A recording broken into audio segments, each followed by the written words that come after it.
వస్తున్నా.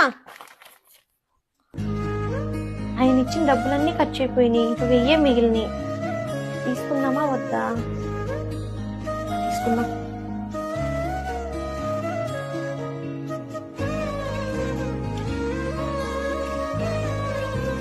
ఏంటి ఒళ్ళు కాలుతుంది? ఏవండి, పాపకు ఫీవర్ వస్తుందండి, మీరు అర్జెంటుగా ఇంటికి రండి. సరే రండి. ఏమైంది? బాగా జ్వరం వస్తుందండి. మొన్న నీకు ఇచ్చిన డబ్బులు ఉన్నాయి కదా, వెళ్ళి తీసుకురా హాస్పిటల్కి వెళ్ళి. ఏవండి, ఆ డబ్బులు అయిపోయినాయండి. ఏం చేసావే?